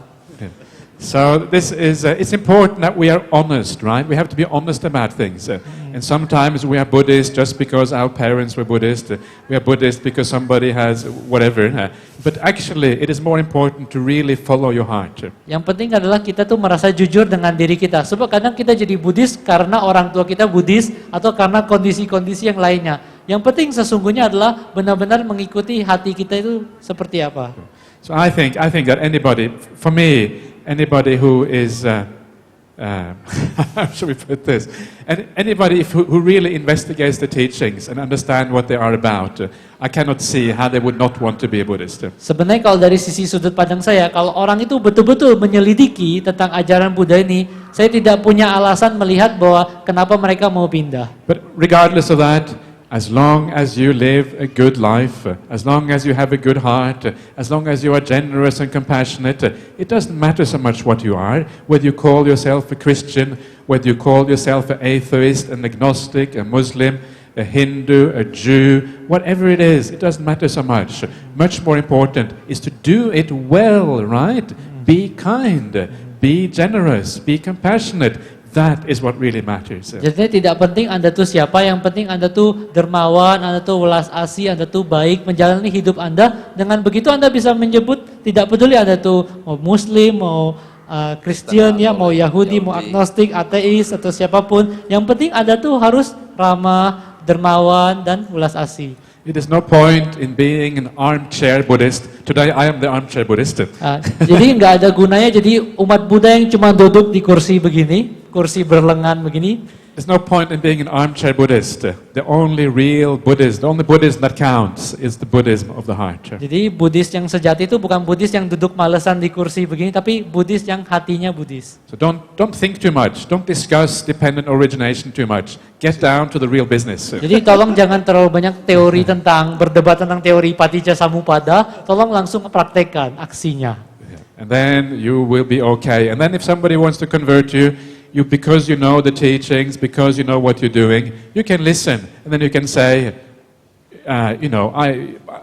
I'm a Buddhist, or you can say, I convert, or whatever. At least you have the heart qualities there. Setidaknya dengan Anda kalau memiliki hati yang seperti itu, Anda punya pengetahuan. Kalau ada yang pengen memisionari Anda, setidaknya Anda bilang, oh maaf saya umat Buddha. Atau setidaknya saya punya kepercayaan seperti ini. But just to make it absolutely clear, I really do recommend that you are a Buddhist. Tapi seperti saya bilang dengan mutlak, saya merekomendasikan Anda tuh untuk menjadi umat Buddha. Okay, enough. That's it. Oke, terima kasih. Terima kasih. Ya. Oke. Sekian Bapak ya, sudah malam. sudah lebih